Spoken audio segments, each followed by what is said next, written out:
INS24 की videos देखने के लिए हमारे चैनल को सब्सक्राइब करें, साथ में घंटा बजाएं ताकि हमारा हर वीडियो सबसे पहले आप तक पहुंचे। ये बिहार है जनाब। यहाँ सरकार को अहंकार के नाम से जाना जाता है। पिछले 15 सालों में इस अहंकारी सरकार ने शिक्षा को नष्ट कर दिया और रोजगार के नाम पर आश्वासन बांटती रही। इन्हें गर्व होता है कि 45 सालों में सबसे ज्यादा बेरोजगारों की संख्या अभी है, जिनमें सबसे ज्यादा बिहारी है। इस समस्या के समाधान के लिए बिहार में बदलाव जरूरी है और इसलिए कांग्रेस महागठबंधन को वोट दें। नमस्कार, आप देख रहे हैं INS24 न्यूज़। मैं हूं निहाल अजीज और आज हम पहुंच गए हैं नौतन विधानसभा में, जो बेतिया लोकसभा का एक क्षेत्र है और हमारे साथ मौजूद हैं कांग्रेस के प्रत्याशी। सबसे पहला सवाल ये कि आप जब चुनाव मैदान में हैं तो आपका प्रमुख मुद्दा क्या है? हमारा प्रमुख मुद्दा है हमारा नौतन बैरिया 2 प्रखंड मिला के नौतन विधानसभा बनता है। पिछले 30 साल में कोई विकास का काम नहीं हुआ। शायद आज़ादी के बाद और इस बिहार का सबसे पिछले पंचायत से कांग्रेस ने अपनी उम्मीदवारी दी है, महागठबंधन ने। और हमारा मुख्य मुद्दा विकास होगा, शिक्षा होगा, स्वास्थ्य का यहाँ कोई सुविधा नहीं है।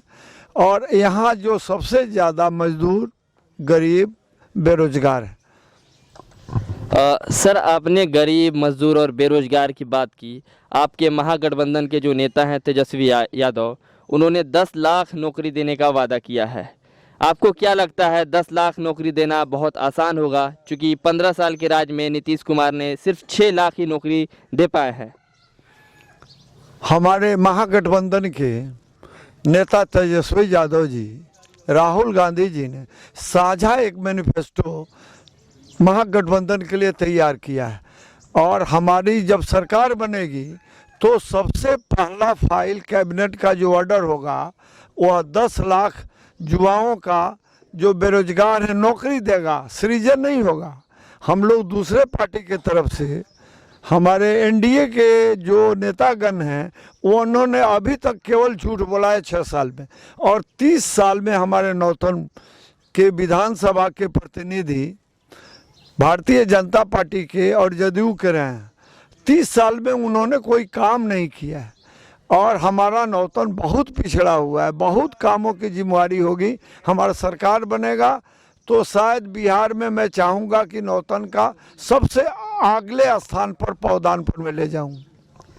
रोजगार की बात करते हैं तो नौतन विधानसभा से अगर आपको मौका मिलता है, जनता आपको भेजती है विधानसभा में, तो आपकी भागीदारी रोजगार को लेके कितनी प्रतिशत रहेगी? हमारी सरकार की सर्वप्रथम और प्राथमिकता रोजगार का ही है। दूसरा हमारी सबसे बड़ी हमारी सरकार की प्राथमिकता होगी जो किसान बिहार के जो पिछड़े हुए हैं और बाहर जाके मजदूरी कर रहे हैं, रोजी रोटी की परेशानी है। इस साल शायद जब तक यहाँ के लोग हैं 100 साल से भी ज़्यादा सालों से सबसे ज़्यादा बारिश हुई है और बाढ़ आया है। और इस इलाके में रोजी रोटी का भी सहारा है। तो किसान हमारे युवाओं के साथ साथ किसान भी प्राथमिकता में होगी। और कृषि ऋण जो है हमारे महागठबंधन में, यहाँ के मैनिफेस्टो में आ चुका है कि हम कृषि ऋण माफ़ करेंगे। चूँकि 1990 तक कांग्रेस का ये गढ़ माना जाता था नौतन विधानसभा और बेतिया लोकसभा क्षेत्र, लेकिन उसके बाद से अलग अलग पार्टियां इस पे काबिज होती रही। आप कैसे मौका दिलाएंगे कांग्रेस को, वापस कैसे लाएंगे? 30 सालों के बाद आपको यहाँ नौतन से महागठबंधन में 7 विधानसभा क्षेत्र से कांग्रेस के उम्मीदवार लड़ रहे हैं।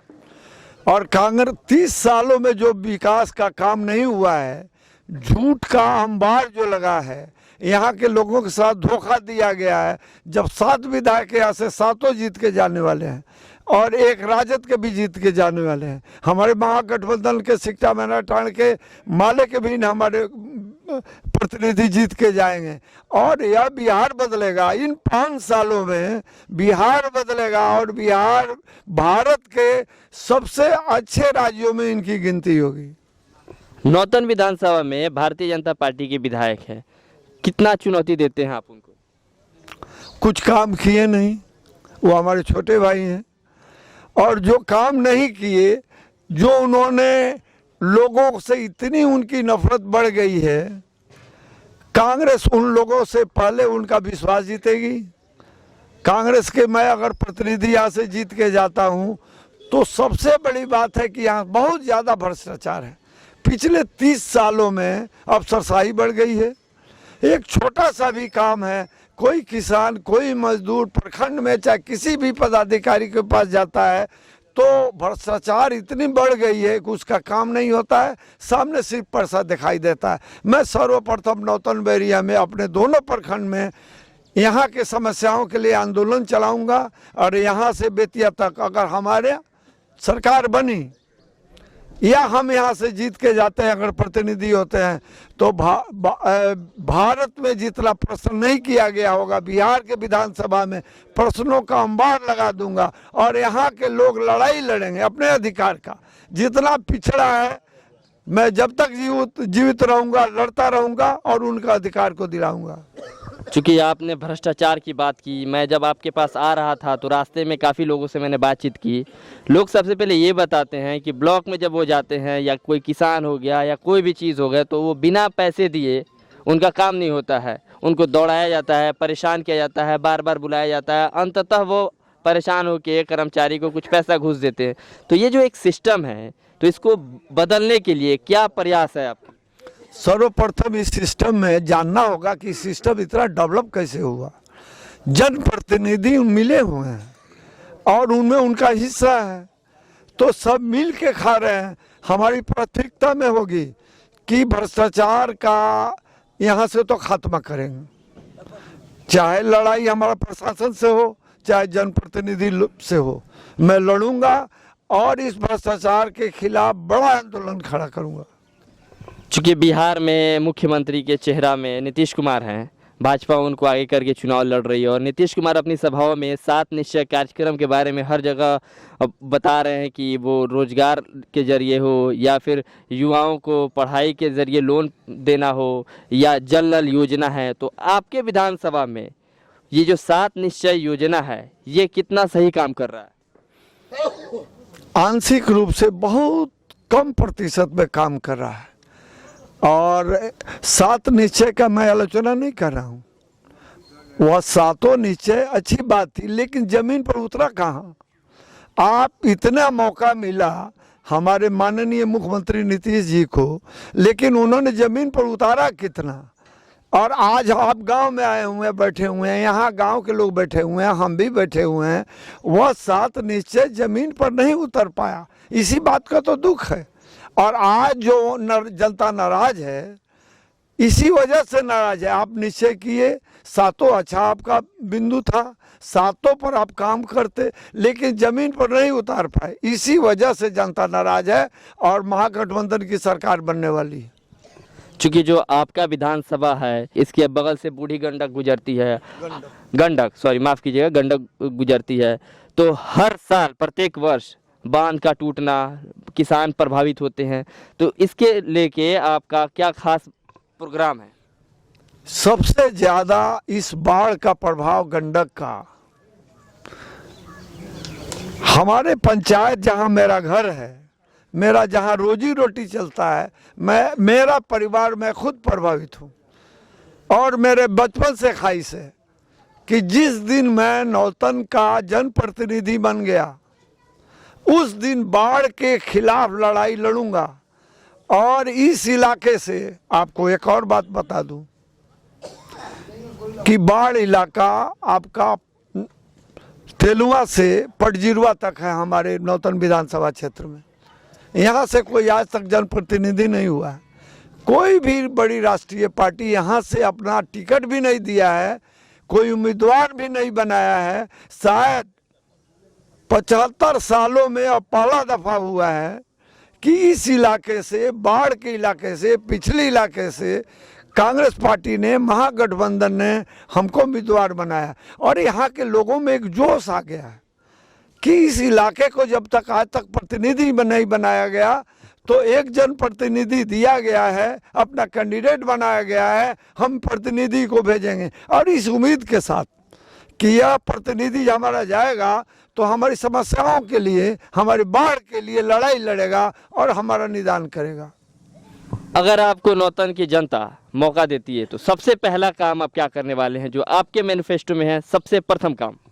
सबसे प्रथम काम हमारा होगा बाढ़ के खिलाफ लड़ाई लड़ना। और इस दियारा क्षेत्र का बाढ़ का जो सबसे बड़ा समस्या है, उस समस्या के खिलाफ लड़ाई करूँ और इस समस्या का निदान करूँ। एक बात मैं और बता देना चाहता हूँ, हमारे एनडीए के भारतीय जनता पार्टी के सरकार में घोषणा किया गया आज से 6 साल पहले कि गंडक नदी में जल मार्ग का निर्माण किया जाएगा। उसका नाम भी पड़ गया, 2 स्टेशन का अनाउंस कर दिया गया, एक पखनाहा में और एक डुमरिया में। लेकिन इन 6 साल अनाउंसमेंट के बाद आज भी नेट पर देखिएगा तो उनकी योजना, स्टेशन सब सामने आएगा, लेकिन 1 पैसा का काम, 1 रुपया का काम 6 साल में नहीं हुआ। मैं भी खुश था इस घोषणा के बाद कि हमारे इलाके का विकास होगा। केंद्र में उनकी सरकार है, बिहार राज्य में भी उनकी सरकार है, लेकिन इस पर आज तक नहीं हुआ। और हमारे यहाँ की जनता उनके किसी भी बात पर, किसी भी घोषणा पर विश्वास नहीं कर रही है। और मैं इस इलाके से हूँ, हमारी प्राथमिकता होनी चाहिए। अगर मैं प्राथमिकता नहीं दूंगा बाढ़ का और इस लड़ाई का नहीं लड़ूंगा तो जनता हमें माफ़ नहीं करेगी और अल्लाह ईश्वर भी हमको माफ़ नहीं करेगा। चूँकि जब आप बाढ़ की बात करते हैं तो पूरा का पूरा बिहार का जो बड़ा सा हिस्सा है वो पूरा हिस्सा बाढ़ प्रभावित है। और चूँकि आप गंडक के आसपास के बात कर रहे हैं, आपके विधानसभा में कृषि प्रधान क्षेत्र है, यहाँ पे लोग खेती करते हैं और प्रत्येक वर्ष बाढ़ के कारण उनका भारी नुकसान हो जाता है।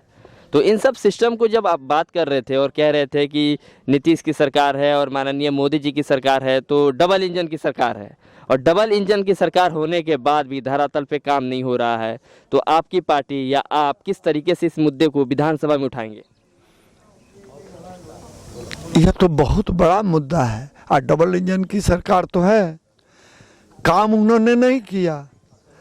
जितना काम आज तक नहीं किया, जनता अगर मौका देती है तो इसके लिए एक बहुत बड़ा प्लान, एक विजन तैयार करना होगा। हमारे यहाँ यही समस्या नहीं है, हमारे यहाँ एक अच्छा स्कूल नहीं है, कोई विजन नहीं है कि हम 5 साल में, हमारे जनप्रतिनिधि जो यहाँ से जीत के गए पिछले 3 साल में, उनका कोई विजन नहीं रहा कि हम 5 साल कौन सा काम करेंगे। हमारा कार्यक्रम तैयार होगा। हमारी पार्टी महागठबंधन की जितने भी समस्याएं हैं उसके लिए धन की जरूरत है और बिहार को आगे बढ़ाना होगा। तो यहाँ के जो प्लान लोग कर रहे हैं, जिनके साथ जुल्म हुआ है या कोविड-19 में, उन सब समस्याओं पर विचार होगा और उन सबके निदान की बात होगी। और 5 साल में सिर्फ काम करना है। जब आपने पलायन की बात की और मजदूरों की बात की, इस पैंडेमिक माहौल में मजदूर सबने देखा कि काफ़ी मुश्किल दौर से गुजरे हैं, लेकिन अभी जो एनडीए के नेता हैं वो बड़े बड़े दावे कर रहे हैं कि उन्होंने मजदूरों को घर तक पहुंचाया। धरातल की क्या स्थिति थी? आप लोग जानते हैं कि एक परिवार जब उसको अपने घर आने, बिहार आने के लिए कोई सुविधा नहीं था, तो रेल पटरी पर चल चुका था, चलते चलते थक गया और वहीं सो गया। पूरा परिवार 8-9 व्यक्ति का रेलवे से कटा के उनका लाश और उनकी डेड बॉडी दिखाया नहीं गया। तो आप बताइए कि इससे ज़्यादा क्रूअल क्या हो सकता है? कांग्रेस पार्टी ने, हमारे तेजस्वी जी ने अपना बस और खर्चा देके लोगों को बुलाया, ट्रेन का खर्चा दिया। यही नीतीश जी ने, हमारे माननीय मुख्यमंत्री जी, कहा कि हम किसी को बिहार में घुसने नहीं देंगे, जिसका अपना घर है, जिसके अपना परिवार है। और दुनिया में सबको यह अधिकार है हवा का, पानी का और भोजन का। जहाँ वो लोग थे, फंसे हुए थे, भोजन नहीं मिल रहा था, जिसके घर में रहते थे वह निकाल रहा था, तो लोग पैदल चल दिए।